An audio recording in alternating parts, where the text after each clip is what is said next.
जब सुने के होई भोजपुरी गाना, बस बजे के चाही गाना।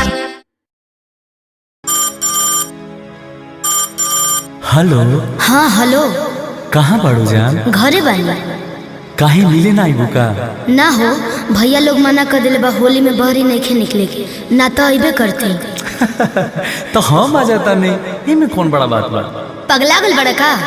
अरे तू 5 मिनट वेट कर ना। हाँ तो आवा तो थुराइयो जाइबो। हमारा के? हाँ हो। कौन थुरी हो? कौना के दिन पातर हो गई बा? अरे डीजे घुमाओ सुनता तनी। चला चला भैया चला चला।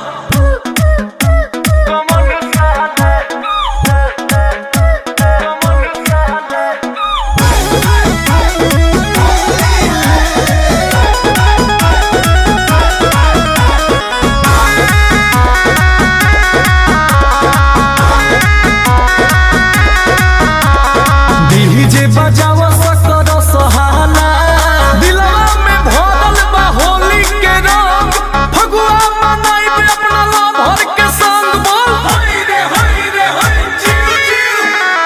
डीजे बजावा सकर सहाला, चलो स चले के मालिक के मोहल्ला, देखता नी बोलता कमन साला, देखता नी बोलता कमन साला, अरे देखता नी बोलता कमन साला।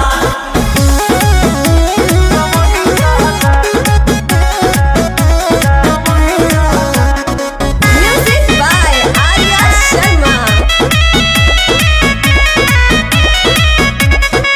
मूड बनावे रंग लगावे, अब तनी तुहरा घरे हो, अबे हिसाब तोहर करे हो, अरे अबे हिसाब तोहर करे हो। हाँ तो चेक मिल जाई। साल के पहरब हो हमरा के माना, कहे तू लगलू करे हो, अजे डलाई खड़े करे हो, अजे डलाई खड़े करे हो।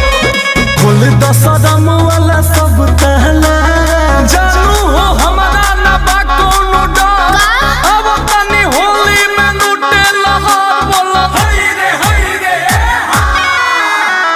खोल दसरम वाला सब तहला, रंगा बाबा तोहरे पसंद रहला, देखता नी बोलता कमन साला, देखता नी बोलता कमन साला, अरे देखता नी बोलता कमन साला, देखता नी बोलता कमन साला, कमन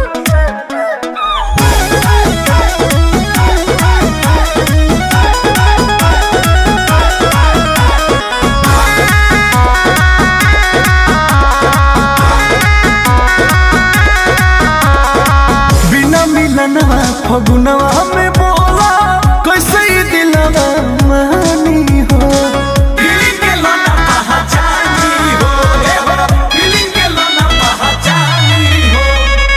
अंकुश गर्दा से होली खेले में जनी करो या न कहानी हो, आजा बहरिए राजा के रानी हो, आजा बहरिए राजा के रानी हो।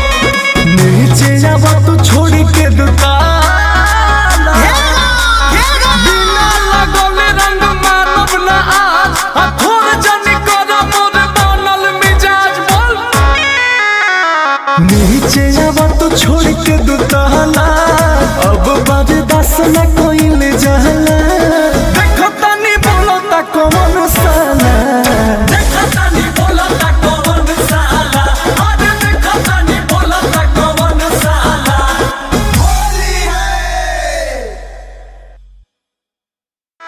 डीजे बजावा सकर सहाला, चलो स